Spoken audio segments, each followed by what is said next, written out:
नमस्कार विद्यार्थी मित्रांनो, आज आपण आपल्या एपिसोड क्रमांक 1 मध्ये मॅथमॅटिक्स पार्ट 1 मधल्या सेट्स म्हणजे संच या धड्याला सुरुवात करणार आहोत. आपल्या या लेक्चर सिरीजच्या या पहिल्या भागामध्ये सेट्स हे चॅप्टर आपण सुरू केले आणि आज आपण पाहणार आहोत की इंटरसेक्शन आणि युनियन ऑफ सेट्स या संचांवरील ज्या क्रिया आहेत त्या कशा प्रकारे करायच्या. चला आपण पाहूया ऑपरेशन ऑन सेट्स. आता ऑपरेशन ऑन सेट्स म्हणजे नेमकं काय आहे. समजा आपल्याला असे दोन सेट दिलेत, जसा इथे आपल्याला उदाहरणात दिसतंय. सेट ए मध्ये 1, 3, 5 आणि 7 असे 4 एलिमेंट्स आहेत. त्याचप्रमाणे सेट बी कडे आपण बघितलं तर आपल्याला 2, 3, 6 आणि 8 असे हे 4 एलिमेंट सेट बी मध्ये दिलेले आहेत. आणि आपल्याला प्रश्न विचारलाय की what is the intersection of this sets. तर इंटरसेक्शन याचा अर्थ होतो कॉमन एलिमेंट्स. पुन्हा एकदा लक्षात घ्या की इंटरसेक्शनचा अर्थ काय होतो, common elements in the sets.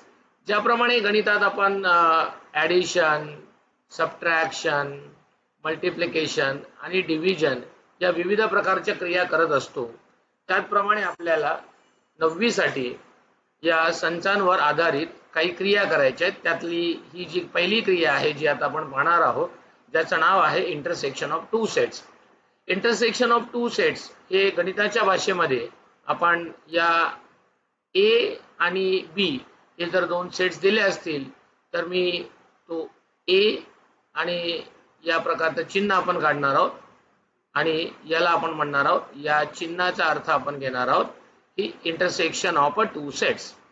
मग आता intersection of a two sets काढायचं असेल, या प्रश्नाचं आपल्याला उत्तर लिहायचं असेल तर आपण कसं लिहिणार आहोत. जसं मी तुम्हाला सांगितले की what is the intersection of a two sets म्हणजे सेट ए आणि सेट बी मध्ये जे कॉमन एलिमेंट्स आहेत that is called as the intersection of a two set. तुम्हाला काय दिसतंय इथे, सेट ए मध्ये 1, 3, 5, 7 आणि बी मध्ये 2, 3, 6, 8. तर आपण पाहिलं तर या ठिकाणी हा जो 3 एलिमेंट आहे आणि इथे असलेला हा 3 एलिमेंट आहे, हा एलिमेंट हा दोन्हीकडे काय आहे, कॉमन आहे. आता मला याचं उत्तर लिहायचं आहे. So set A intersection set B is equal to curly bracket, common element काय आहे, only 3. So my answer is going to be 3. त्याच्या पुढे आपण असंही लिहू शकतो की यामध्ये किती एलिमेंट्स आहेत, तर एन ऑफ ए इंटरसेक्शन बी मध्ये कॉमन असणाऱ्या एलिमेंटची संख्या किती आहे, 1 आहे. तर याला आपण म्हणणार आहोत intersection of a set. So again what is intersection of an element of a set. Intersection of element of a set, it means you are provided with the two set with a certain elements and the set B also is provided with a certain elements. Then what are the common element between the set A and set B is said to be an intersection of a two set. So it is denoted by this sign which we nearly look at like normally we denote a letter called universal set U. It is inverted U, you have to draw it. म्हणजे याला आपण उलटा U असं म्हणू शकतो आणि या पद्धतीने आपण intersection of a two sets काय करता येतील या प्रश्नाचं उत्तर आपल्याला लिहिता येईल. आता पुढचं एक उदाहरण पाहूया आपण की intersection of a two sets मध्ये. आता या दुसऱ्या उदाहरणात आपल्याला काय दिसतंय की सेट ए जो आहे, या सेट ए मध्ये आपल्याला एलिमेंट बघितले तर 1 आहे, 3 आहे, 9, 11 आणि 13 असे टोटल 5 एलिमेंट दिले आणि या ठिकाणी आहे 1, 9 आणि 11. So what is the intersection of a two sets. तर आत्ताच तुम्हाला सांगितल्याप्रमाणे इंटरसेक्शन ऑफ अ टू सेट्सचा अर्थ काय घेतो आपण, common elements in two given sets. आता हे जे दोन सेट्स आपल्याला दिले त्याच्यामधले कॉमन एलिमेंट आपल्याला काढायचे. मग तिथे कॉमन काय दिसते आपल्याला, तर बघा we can see 1 and 1 is common, then again 11 and 11 is common and one more is there, that is 9, and 9 is also common. So मग आता मला याचं इंटरसेक्शन ऑफ अ सेट लिहायचं, तर मी आता त्याचं सोल्युशन लिहिणार आहे. So the solution is to be A intersection B, म्हणजे मला दोन सेट मधले कॉमन एलिमेंट लिहायचे. आणि एक गोष्ट लक्षात घ्यायची की ज्या वेळेला आपण कॉमन एलिमेंट्स लिहिणार आहोत हे इंक्रीजिंग ऑर्डर मध्ये असले पाहिजेत किंवा डिक्रीजिंग ऑर्डर मध्ये असले पाहिजेत. मध्येच इंक्रीजिंग मध्येच डिक्रीजिंग किंवा उलट सुलट लिहिले तर सेट मध्ये ते चालत नाहीये. मग आता आपल्याकडे कॉमन काय दिसतंय तर 1, 9 आणि 11. सो मी त्याचा आन्सर 1, 9, 11 असं लिहिलं तर चालणार आहे. That is what we can say as increasing order. आणि जर आपल्याला त्याला डिक्रीजिंग ऑर्डर मध्ये लिहायचं आहे तर it can be even you can write as 11, 9 and 1. So both answer is a valid answer for intersection of two sets. तर बालमित्रांनो आपण आता इथे दोन उदाहरणं पाहिली आहेत की ज्यामध्ये इंटरसेक्शन ऑफ टू सेट्स आपण कसे काढणार आहोत आणि ते कशा पद्धतीने लिहिणार आहोत. आता ह्याचेच कधी कधी आपल्याला एक्झाम पॉइंट ऑफ व्ह्यू प्रश्न येतो की याची वेन डायग्राम काढा. तर normally intersection of two sets याच्याकडे आपण जर वेन डायग्राम जर आपण काढली तर जनरली वेन डायग्राम कशा पद्धतीने काढता येते. जॉन वेन हा जो इंग्रजी म्हणजे ब्रिटिश शास्त्रज्ञ होता, गणित तज्ञ, त्याने या सेट्सला आपल्याला डायग्रामॅटिकल फॉर्म मध्ये करता येतात. त्याच्यामध्ये रेक्टँगल आणि सर्कल ड्रॉ करता येतो. तर आता त्याच्या साह्याने ते दर्शवता येतात. तर आता इथे मी ही डायग्राम मी वेन चित्राने किंवा वेन डायग्रामने दाखवत आहे. सो हा जो तुमचा रेक्टँगल दिसतोय त्याला तुम्ही कोणताही bigger set we called as a universal set असं लिहू शकता. सेट ए तुमच्याकडे या ठिकाणी आहे तर इथे सेट ए लिहिलाय मी आणि या ठिकाणी लिहिलेला आहे मी सेट बी. मग आता सेट ए मध्ये असणाऱ्याचे हा जो रिजन आहे या ठिकाणी दाखवलेला हा रिजन म्हणजे ज्याला आपण म्हणणार आहोत ए इंटरसेक्शन बी, ज्याला आपण म्हणणार कॉमन रिजन. म्हणजे हा जो रिजन आहे हा कसा आहे त्या ठिकाणी असलेला कॉमन रिजन आहे. म्हणजे जे कॉमन एलिमेंट्स असतील तर माझ्याकडे कॉमन एलिमेंट कोणकोणते आलेले आहेत इथे. तर कॉमन एलिमेंट माझ्याकडे या ठिकाणी जो आलेला आहे तो म्हणजे 1 आहे, त्याच्यानंतर 9 आहे, त्यानंतर 11 आहे. हे कॉमन आले. मग आता सेट ए मध्ये माझ्याकडे कोणते एलिमेंट्स राहिले तर इथे राहिलेला 3 एलिमेंट आहे. 9 मी ऑलरेडी लिहिलेला आहे, म्हणजे इथे माझ्याकडे असलेले एलिमेंट 3 आणि 13 असतील. सो आता सेट ए मध्ये 1, 3, 9, 11, 13 टोटल 5 एलिमेंट. 1, 9, 11, 3 आणि 13 आलेत. बी मध्ये 1, 9, 11. आता इथे 1, 9, 11 हे बी जो सेट आहे तो अख्खाच्या अख्खा सेट हा काय आहे ए मध्ये आहे. म्हणजे ही डायग्राम आपण जर काढण्याचा प्रयत्न केला तर ती आपल्याला आणखीन चांगल्या प्रकारे अशी काढता येईल की हा जो सेट बी आहे, ज्या बी सेट मध्ये एलिमेंट आहे 1, 9 आणि 11 आणि त्याच्यानंतर हा आपल्याकडे असलेला आहे set A. So this is what we called as the Venn diagram representation. अशा पद्धतीने आपण वेन डायग्रामचं प्रेझेंटेशन करू शकतो. आता आपण दोन उदाहरणं पाहिली विद्यार्थी मित्रांनो ऑपरेशन ऑन सेट्स मध्ये, की पहिलं उदाहरण ए बी असं घेतलं होतं, दुसरं आपण ए बी घेतलं होतं. आता आपल्याला सेट्सवर दुसरं एक ऑपरेशन करायचं आहे आणि त्याचं नाव आहे डिसजॉइंट सेट. सो आता डिसजॉइंट, आता जॉइंट याचा अर्थ आपल्याला सर्वांना माहिती आहे की एकत्र येणे, आणि डिसजॉइंट म्हणजे जो एकत्र नाही. या शब्दावरून देखील आपल्याला डिसजॉइंट सेट बद्दल माहिती सांगता येईल. तर आपण डिसजॉइंट सेटचं वेन चित्र काढूया की कशा पद्धतीने डिसजॉइंट सेटचं वेन चित्र असू शकतं. आता समजा हा सेट तुम्हाला ए दिलेला आहे आणि या सेट ए मध्ये असणारे हे सगळे इथे एलिमेंट्स आहेत आणि हा दुसरा सेट आहे जो सेट बी इथे दिलेला आहे आणि त्याचे एलिमेंट्स या ठिकाणी आहेत. आता या डायग्राम मध्ये मला काय दिसतंय की सेट ए आणि हा सेट बी ओव्हरलॅप झालेला नाहीये, म्हणजे दोन्ही सेट मध्ये काहीच कॉमन नाहीये.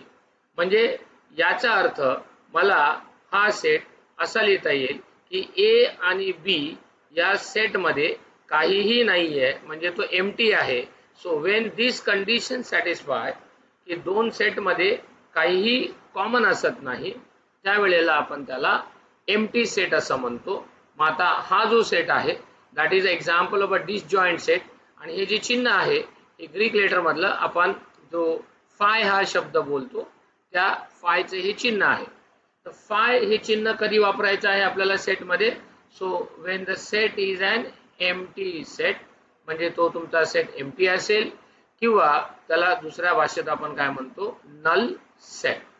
पण बऱ्याच वेळेला विद्यार्थी असं लिहितात की ए सेट मध्ये समजा काही एलिमेंट नाही आहे तरच तो लिहिताना आपण असा लिहायचा आहे. पण बऱ्याच वेळेला विद्यार्थी तो असा लिहितात, तर तो असा लिहायचा नाही आहे, तो चुकीचा आहे. कारण की जेव्हा मी कर्ली ब्रॅकेट मध्ये काही एखादा घटक लिहितो तर तो त्या सेटचा पार्ट होतो, तो त्या सेटचा एलिमेंट होतो. म्हणून हे याचं उदाहरण होऊ शकत नाही. तर या गोष्टी आपल्याला काय करायच्या आहेत, लक्षात ठेवायच्या आहेत की डिसजॉइंट सेट्स म्हणजे काय. तर आता डिसजॉइंट सेट म्हणजे काय, तर जर आपल्याला दिलेले दोन सेट, या दोन्ही सेटमध्ये काहीही कॉमन नसेल तर आपण त्या सेटला काय म्हणतो, डिसजॉइंट सेट. आता आपण डिसजॉइंट सेटच्या बाकीच्या काही उदाहरणाकडे जाऊया की कशा पद्धतीने आपल्याला exam point of view disjoint sets बद्दल प्रश्न विचारला जाणार आहे आणि डिसजॉइंट सेट्स आपण कशा पद्धतीने त्याची उत्तर अपेक्षित आहेत परीक्षेच्या दृष्टिकोनातून. टेक्स्टबुक मध्ये आपल्याला काय सांगितलेलं आहे, तर जसं मी तुम्हाला आता इथे सांगितलं की डिसजॉइंट सेट म्हणजे काय आहे, तर ज्या सेट्स मध्ये एकही गोष्ट कॉमन नाही किंवा एकही एलिमेंट कॉमन नाही. तर आपण आता उदाहरणाकडे येऊया. आता या ठिकाणी एक मला उदाहरण दिलेलं आहे, उजव्या बाजूला आपल्या स्क्रीनच्या दिसत असेल की या ठिकाणी सांगितले की सेट ए यामध्ये 1 3 5 9 असे 4 एलिमेंट दिलेत आणि सेट बी आहे ज्याच्यामध्ये 2 4 8 असे 3 एलिमेंट दिलेत. आणि मला प्रश्न विचारलाय की या सेटवर तुम्ही ऑपरेशन करायचे आणि सांगायचे आहे की whether this set is disjoint और नॉट. आता मी जस्ट आता तुम्हाला सांगितले की डिसजॉइंट सेट म्हणजे काय, की अशा प्रकारचं वेन चित्र आपण जर काढलं आणि या वेन चित्रामध्ये हा एक सेट आहे आणि हा एक सेट आहे, ज्याला इथं म्हटलं सेट ए आहे आणि हा सेट बी आहे. ए आणि बी ज्या वेळेला त्यामध्ये एकही घटक सामायिक असत नाही तेव्हा त्याला आपण म्हणतो डिसजॉइंट सेट. म्हणजे ही कंडिशन ज्या ठिकाणी सॅटिस्फाय होणार आहे त्याला आपण म्हणणार आहोत डिसजॉइंट सेट. तर आता आपण ए सेट कडे येऊया. सो ए सेट जो मला दिलेला आहे त्याच्यामध्ये एलिमेंट दिले आहे 1 3 5 आणि 9 असे मला 4 एलिमेंट दिलेत. आणि सेट बी जो आहे यामध्ये मला दिलेले एलिमेंट आहेत 2 4 आणि 8. आता विद्यार्थी मित्रांनो बघा, इथे सेट ए मध्ये मला 4 एलिमेंट दिलेत, सेट बी मध्ये 3 एलिमेंट दिलेत आणि विचारला काय प्रश्न, whether it is a disjoint और not. So how you can verify or how you can identify a given set is a disjoint set or not. तर आता मी काय पाहणार आहोत की ए आणि बी सेट मध्ये काय कॉमन आहे. सो बघा, इथे 1 आहे, इथे 1 कुठेच नाही आहे. इथे 3 आहे, इथे पण 3 कुठेच दिसत नाहीये. इथे 5 आहे, इथे कुठेच 5 नाही आहे. इथे 9 आहे पण सेट बी मध्ये तो नाही दिसत आहे. म्हणजे सेट ए मधले एलिमेंट जर आपण बघितले 1 3 5 9 आणि सेट बी मधले आपण 2 पकडला 4 आणि 8, या दोघांमध्ये आपल्याला काहीही कॉमन दिसत नाही. म्हणजे मी आता इथे असं लिहू शकतो की दोघांच्या मध्ये एकही एलिमेंट कॉमन नाही आहे आणि that's why we can say it is a disjoint set. म्हणजे हा जो सेट आहे तो कोणत्या प्रकारचा सेट आहे, तर it is a disjoint set. आता आपण पुढच्या प्रश्नाकडे जाऊया की डिसजॉइंट सेटच्या नंतर आपल्याला तिसरा सेटचा प्रकार पाहायचा आहे, युनियन ऑफ टू सेट्स. आता पहिला प्रकार आपण बालमित्रांनो पाहिला होता ज्याच्यामध्ये इंटरसेक्शन ऑफ अ सेट पाहिलं होतं. तर what is mean bye intersection of a set, तर दोन सेट मध्ये कॉमन काय असते. डिसजॉइंट सेट म्हणजे काय, असे दोन सेट की ज्यामध्ये काहीही कॉमन नाही आहे. आता आपण तिसरा जो प्रकार पाहणार आहोत ऑपरेशन ऑन सेटचा, that is called we as a union of a two set. आता union of a two set हे ए नावाचा एक सेट आहे आणि बी नावाचा हा दुसरा सेट आहे. तर युनियनचे चिन्ह आपण अशा प्रकारे काढतो. आता हे युनियनचे चिन्ह आहे हे जरा नीट पहा, बऱ्याच वेळेला मुलांचं कन्फ्युजन होतं की ज्या वेळेला मी या पद्धतीने काढणार आहे, हे चिन्ह उलट केलं तर this is set to be intersection. हा, याचा अर्थ होतो इंटरसेक्शन ऑफ अ सेट. हे इंटरसेक्शन ऑफ अ सेट आहे. तर हे जे आहे हे आहे union of a two set A आणि बी. तर आता युनियन ऑफ अ सेट हे आपण कसं सोडवणार आहोत त्याच्यासाठी एक उदाहरण घेऊया आपण. ए हा सेट आहे ज्याच्यामध्ये -1 एक एलिमेंट आहे, -3, -5, 0 आणि बी मध्ये 0, 3 आणि 5. आणि आता मला प्रश्न विचारला युनियन ऑफ अ सेट म्हणजे काय. सो आता युनियन ऑफ अ सेट याच्या आपण दोन पद्धतीने माहिती सांगणार आहोत. पहिला आपण हे उदाहरण पूर्ण करूया आणि मग आपण युनियन ऑफ अ दोन सेट्स कडे येऊया. सो युनियन याचा अर्थ ए मधले तर एलिमेंट लिहायचेच आहेत, बी मधले एलिमेंट्स पण लिहायचे आहेत. म्हणजे फक्त ए मधले एलिमेंट लिहा, फक्त बी मधले, आणि कॉमन एलिमेंट असेल ते एकदा लिहायचे. तर पहिला आपण ए ने सुरुवात करूया. ए मध्ये -1 आहे म्हणजे मला तो लिहिणार आहोत. त्याच्यानंतर इथे काय आहे, -3 आहे तर तो इथे आपण काय करणार आहोत, लिहिणार आहोत. त्यानंतर या ठिकाणी -5 आहे तो पण आपण इथे लिहिणार आहोत की जो ए मध्ये आहे. आता 0 नावाचा जो एलिमेंट आहे तो आपल्याला दोन्ही ठिकाणी दिसत आहे, म्हणजे ए मध्ये पण दिसतोय आणि बी मध्ये. तर तो सुद्धा आपल्याला काय करायचा आहे, लिहायचा. म्हणजे जो दोनदा असेल तो एकदा लिहायचा आहे, जो एकदा असेल तो एकदा लिहायचा आहे. म्हणजे -1 हा एकदा होता म्हणून एकदा लिहिला, -3 हा ए मध्ये एकदा होता म्हणून एकदा लिहिला, आणि बी मध्ये म्हणजे -5 हा एकदा होता तो मी एकदा लिहिलाय. पण 0 हा सेट ए आणि सेट बी दोघांच्या मध्ये आहे तर तो एकदा लिहायचा आहे. म्हणजेच आता सांगितल्याप्रमाणे प्रत्येक सेट मधला एलिमेंट एकदा आलेला एकदा लिहायचा आहे आणि कॉमन आलेला आहे, म्हणजे अनकॉमन सुद्धा लिहायचं आहे आणि कॉमन सुद्धा लिहायचं आहे. पण कॉमन जो दोनदा असेल तो एकदा लिहायचा आहे. त्याच्यानंतर बघा इथे 3 आहे, सर तुम्ही तो 3 लिहिला, की जो बी मध्ये आहे परंतु ए मध्ये नाही आहे तो लिहायचा आपल्याला. आणि नंतर मी काय लिहिलेला आहे, एलिमेंट नंबर 5. आता हा जो माझा सेट लिहून झालेला आहे, हा लिहिल्यानंतर आपल्याला काय चेक करायचे, जसं मी तुम्हाला सांगितलं की बऱ्याच वेळेला विद्यार्थ्यांकडून सिली मिस्टेक्स होतात. तर म्हणजे सेटचे एलिमेंट्स हे आपण इन्क्रीजिंग ऑर्डर मध्ये लिहायला पाहिजे. मग आता इथे मी जर पाहिलं तर सेट ए मध्ये आपल्याला ए युनियन बी म्हणजे जो भाग लिहायचा आहे, तर ते मला सेट्स काय करायचे, लिहायचे की कोणत्या ऑर्डर मध्ये लिहायचे आहेत, तर इन्क्रीजिंग ऑर्डर मध्ये. म्हणजे माझं उत्तर हे असं असलं पाहिजे, ए युनियन बी. आता यामध्ये आपल्याला काही निगेटिव्ह संख्या दिसत आहेत आणि 0 आहे आणि पॉझिटिव्ह संख्या आहे. तर आता याच्यामध्ये सर्वात छोटी काय आहे, तर -5 आहे, त्यानंतर -3 आहे, त्यानंतर -1 आहे, त्यानंतर 0 आहे, त्यानंतर 3 आहे आणि त्यानंतर 5. या क्रमाने उत्तर अपेक्षित आहे की when we write the element in the set it should be in a either increasing order or it should be a decreasing order. Specifically numbers are mentioned, कारण आपण जी कॅन्टरचे डेफिनेशन जे सेट्स मध्ये पाहत आहोत त्यात आपल्याला सांगितलंय a collection of well defined object. पण आता जेव्हा आपण -3 -1 अशा पद्धतीने लिहितो तेव्हा तो वेल डिफाइंड होत नाही. म्हणून तो या पद्धतीने काळजीपूर्वक विद्यार्थ्यांनी लिहिणं गरजेचं आहे. पुन्हा एकदा स्टेप सांगतो की युनियन ऑफ अ सेट यामध्ये आपल्याला जो अनकॉमन आहे तो तर लिहायचाच आहे. म्हणजे तुम्ही पहिले काय लिहिणार आहात, अनकॉमन एलिमेंट पहिला लिहिणार आहात, तो दोघांमधला कुठेही असू द्या. त्याच्यानंतर कॉमन एलिमेंट जे आहेत ते दोघांमधले ते सुद्धा तुम्ही काय करणार आहात, लिहिणार आहात. म्हणजे अनकॉमन पण लिहायचे आणि कॉमन पण लिहायचे. आणि that's why my A union B of this question is this answer. हे माझे इथे आन्सर आलेलं आहे.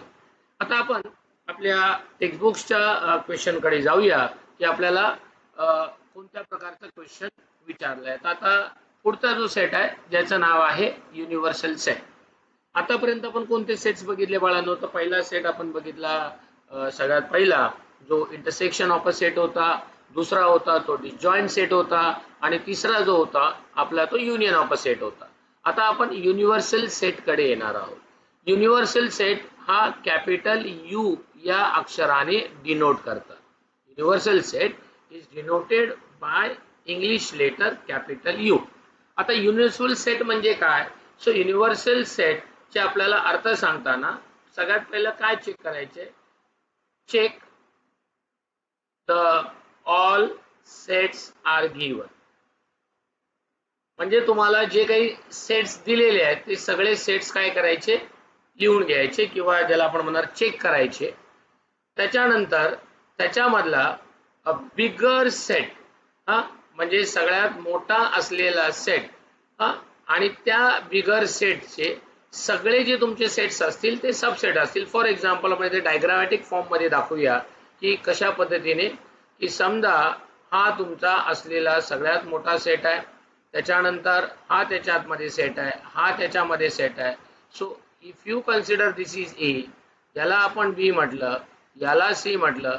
So with respect to this diagram my A set is set to be a universal set.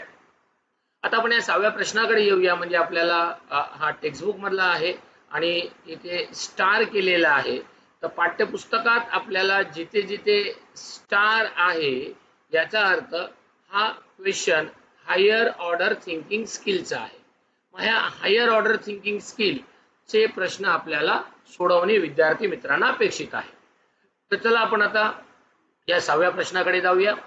Which set numbers should be a universal set. हा प्रश्न काय विचारलाय की इथे आपल्याला सेट ए दिलाय, सेट बी दिलाय आणि सेट सी दिलाय आणि याच्याबद्दलचा आपल्याला काय विचारलाय? युनिव्हर्सल सेट लिहा म्हणून प्रश्न विचारलाय.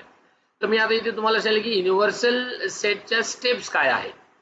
तर युनिव्हर्सल सेटच्या जर आपण स्टेप बघितल्या तर पहिली सांगितली की check all the sets are given. तर मी आता पहिला सेट ए, आता त्याच्या मी सोल्युशन कडे येत आहे. आता मला सांगितलंय की सेट ए हा जो आहे हा मल्टिपल ऑफ 5 म्हणजे मला 5च्या पाड्यातल्या संख्या. सो मी काय घेतले बघा, 5, 5च्या नंतर 10, then 15, then 20. मल्टिपल म्हटलंय म्हणजे मला तो इन्फायनाइट सेट आहे म्हणून त्याला डॉट डॉट करणार. सो हा माझा झाला सेट ए चा आन्सर. मल्टिपल ऑफ 5 जे इथे आपण 5च्या पाड्यातल्या संख्या लिहिलेल्या आहेत त्या इन्फायनाइट आहेत म्हणून आपण त्या डॉट डॉट मध्ये दाखवलेल्या आहेत. त्याच्यानंतर आहे सेट बी. मल्टिपल ऑफ काय दिलंय? 7. मग आता मी इथे सेट बी कडे येणार आहे. मल्टिपल ऑफ 7 म्हणजे मल्टिपल ऑफ 7 म्हणजे 7च्या पाड्यातल्या लिहायचे. सो 7 1 जा 7, 7 2 जा 14, 7 3 जा 21 आणि मग पुढे त्याचा पाडा कंटिन्यू होणार आहे म्हणून मी dot dot. So again set B is an what we called as a multiple of 7. त्याच्यानंतर मी सेट सी जर आपण लिहिला तर इथे आता सेट सी बद्दल आपल्याला सांगितले की मल्टिपल ऑफ 12 कडे यायचं. सो मल्टिपल ऑफ 12 म्हणजे 12च्या पाड्यातल्या संख्या. मग आता 12 1 जा 12, 12 2 जा 24, 12 3 जा 36 असे मी कंटिन्यू केले.